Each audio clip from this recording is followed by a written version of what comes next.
Hello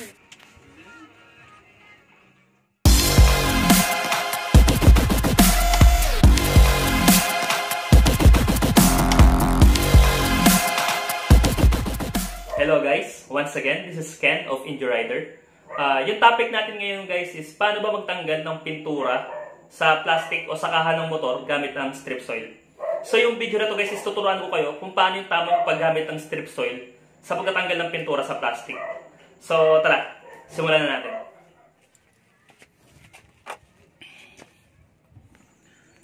So ito na nga guys, tatry natin tanggalin yung pintura nitong kaha na to. Nakikita nyo guys, diba? Ang dami niyang crack, saka ang dami niyang bubbles. Kaya tatanggalin natin siya gamit yung strip soil.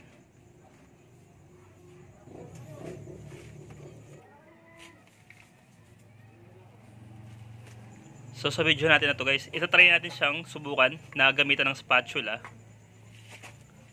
O kaya try din natin siyang subukan na toothbrush lang yung gamit natin, na kung matatanggal ba nung toothbrush yung pintura. Then kailangan natin guys ng ng tubig na may sabon. Kasi dapat after nyo ilagay yung strip soil and after nyo tanggalin yung pintura, kailangan nyo siyang basahin guys agad. Kasi pag hindi, may tendency na malulusa yung plastic. Sa sobrang init ng strip soil guys, kaya nyo lusawin yung plastic. Kaya dapat after nyo mag-apply and natanggal nyo yung pintura, basahin nyo agad, banlawan nyo agad. So maglalagay lang tayo ng strip soil sa isang ganito na nalagay na tulad nito. And gagamitin natin ng brush.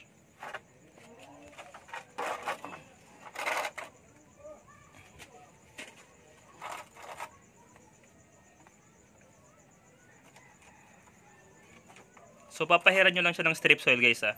Mas makapal na strip soil, na dami ng strip soil, mas maganda. Para mas kaya niyang sunugin yung dating pintura.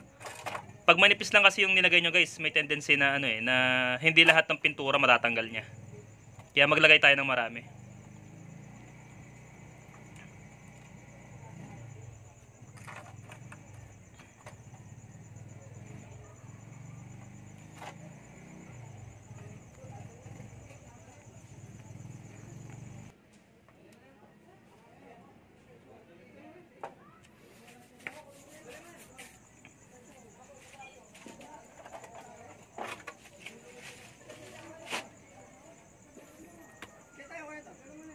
So, eto na nga guys, nakubera na natin siya ng buo.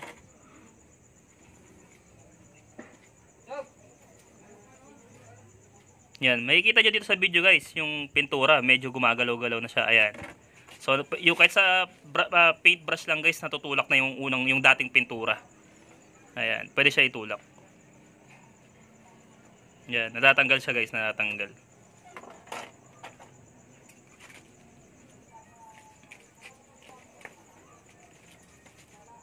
Then, try natin siyang gamitan ng spatula guys, kung maganda bang gamitan ng spatula siya. So, yun. Natatanggal yung pintura guys. Sumasama agad.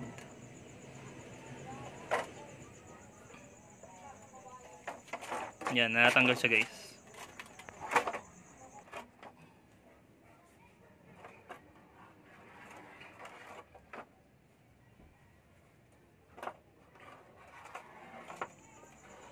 So yun nga guys, di ba? Kada daan ng spatula guys, sumasama yung pintura.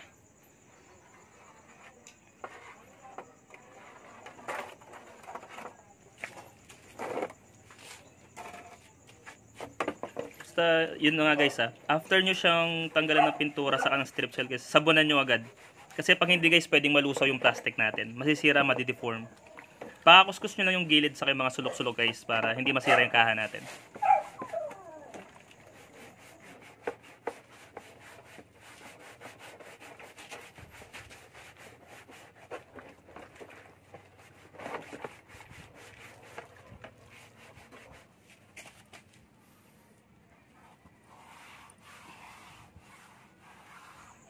So ito na nga guys, after natin siyang lagyan ng strip soil, ginamitan natin ng spatula.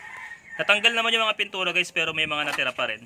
Pero yung gagawin natin dito guys is gagamitan natin siya ng liha.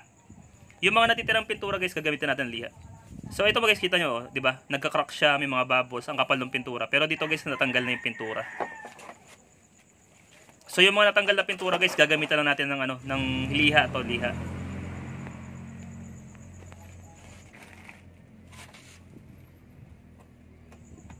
So try naman natin tong isa guys. Ganon din yung gagawin natin. Lagyan natin ng strip soil. Mas makapal, mas maganda para lusaw na lusaw talaga yung mga dating pintura. Kubera lang natin guys buo, pati yung mga kanto-kanto.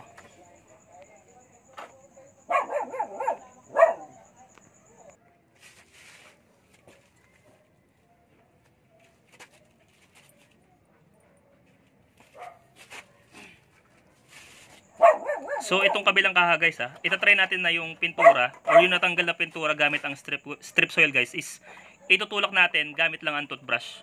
Kung mas maganda bang gumamit ng spatula o toothbrush. So ayan guys ang ginagawa ko is yung toothbrush ginagamit ko sa pantulak ng mga natanggal na pintura. Effective naman siya guys. So yung guys nakikita nyo guys tinutulak ng toothbrush yung mga natanggal na pintura sa aking strip soil. Natanggal naman siya guys, ang ganda.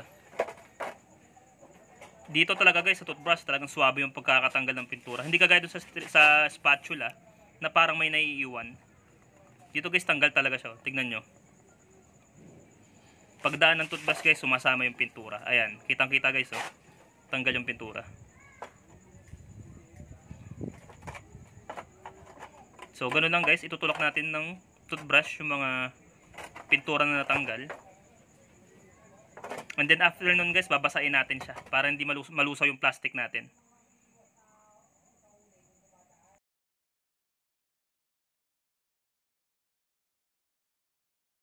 So ito na guys, sabunan natin siya. Pakasabon nyo siya guys pakahugas nyo, pakasabon nyo para matanggal lahat ng strip soil sa kayong mga tirang pintura. Makate, sanay na kasi ako Pakakuskus nyo lang guys, kuskusin nyo lang pati yung mga gilid-gilid, yung mga kanto-kanto. Kasi pag may naiwan na strip soil dyan guys, pwede niya lusawin yung plastic. Mawawala sa korte, madideform.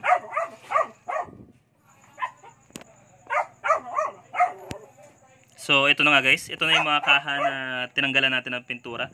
Itong isa na to guys, ito yung ginamit ako na toothbrush.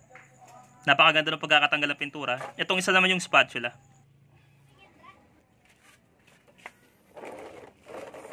So dahil sa may mga naiwan pa na pintura guys, gagamit tayo dito ng liha. Hindi na natin siya pwedeng lagyan ulit ng strip soil guys kasi baka lusawin niya na yung plastic. So yung mga natirang pintura guys, gagamitan natin ng liha. So yung gagamitin ko guys, yung liha na 180 grit. Para mas magaspang siya guys, para tanggal na tanggal talaga yung mga natirang pintura. So babasahin nyo lang guys yung kaha and babasahin nyo yung liha. So kung nagtataka kayo guys kung bakit binabasa yung liha sa kayong kaha, mas maganda yung guys kasi para hindi agad mapudpod or hindi agad marumihan yung liha. Para mas tumatagal yung pagkakagamit sa liha. Bali, tsaga-tsaga lang dito guys Medyo matagal to, tsaga-tsaga lang. So itong kaha na to guys, ito yung ginamitan natin ng spatula para tanggalin yung pintura. And ginamitan natin siya ng liha na 180 grit para tanggalin yung mga natirang pintura. So ito na nga guys, ito yung lower part, yung ginamitan natin ng liha after natin gamitan ng spatula patanggal ng pintura. Itong taas yung ginamitan ng spatula kanina. So medyo magaspang, pero yung ilalim guys makinis. So gagawin natin guys, lilihain natin ito ng buo. Tatanggalin natin lahat ng mga natirang pintura.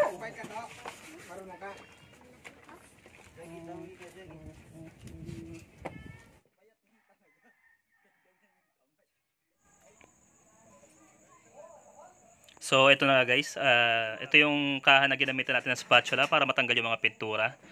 And niliha natin siya. So nakikita nyo man guys, halos wala na yung lahat ng pintura guys, makinis na siya. After ko siya niliha ng medyo matagal-tagal lang pero kaya naman. Ayan, napakakinis niya guys. So yung gagawin natin dito guys is lilihain pa natin siya ulit. Pero mas gagamit na tayo guys ng mas pino. Mas pino na liha para mas maganda yung smooth niya guys, smooth siya. Hindi siya yung magaspang pag nilagyan ng pintura, smooth. So gagamit tayo guys ng liha na pino para mas maganda yung pagkakagasgas nung kaha guys.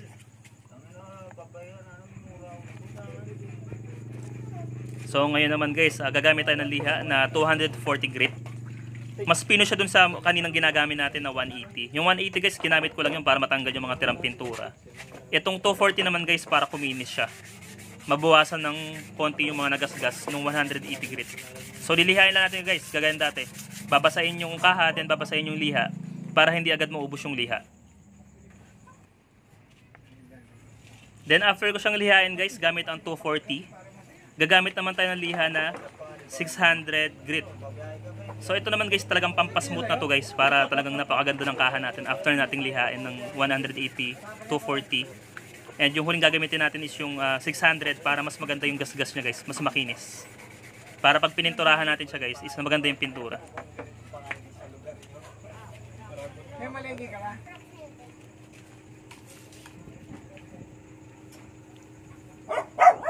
So ito na nga guys, after natin siyang lihain ng 600, ito na yung kinalabasan. Makinis na siya guys, so kahit pinturahan natin to guys, is maganda yung kakalabasan ng pintura natin dahil makinis na siya. And then, isusunod na naman natin guys na lihain is itong kaha ng motor na ginamitan natin ng toothbrush, pantulak ng pintura. So nakikita niyo guys, is tanggal na yung pintura niya pero may mga tira-tira pa rin. So ganun din yung gagawin natin guys, babasahin natin yung kaha, lilihain natin siya gamit yung 180 grit na liha para matanggal yung mga tirang pintura. So tsaga-tsaga lang guys, tsaga-tsaga lang talaga dito kasi medyo matagal to eh. Pag ginamitan kasi natin siya ng strip soil guys, ulit, na patanggal ulit, may tendency guys na malulusaw na yung kaha natin. Kaya ang gagawin natin guys is yung mga natirang pintura, lilihain na lang natin hanggang sa matanggal. So ito guys, nalihan na natin yung ilalim na part and yung upper hindi pa. So yung kaha na to guys, ito yung ginamitan natin ng toothbrush para patanggal ng pintura. Itinulak lang natin yung pintura gamit ang toothbrush. So maganda naman yung pagkakalihan niya guys, pakinis. Kayang-kaya siyang tanggalin ng liha yung mga natirang pintura. And lilihain natin siya guys ng buo gamit ang 180 grit ulit.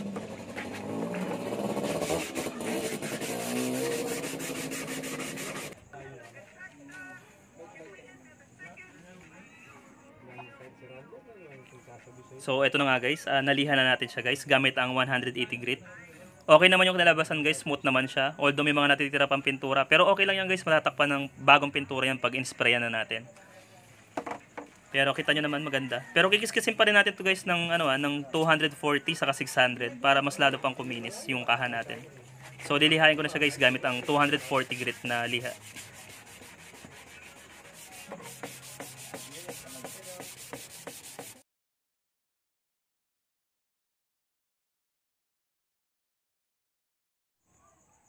So tapos ko na siyang lihain guys ng 240 grit. Ang pinakahuling liha na gagamitin natin guys is yung 600. So ganun pa rin guys, lilihain natin siya hanggang sa kuminis yung kaha natin.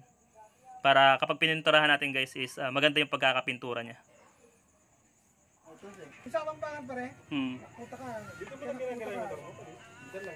So ito na nga guys, tapos na natin siyang lihain ng 600 na sand grit paper. So ito guys, makita nyo makinis din. Kagaya ng isang kaha guys, kahit ginamitan natin spatula and ginamitan natin toothbrush, pares lang kakalabasan guys. Basta masipag lang kayo magliha guys, is makinis yung kalalabasan ng mga kaha natin.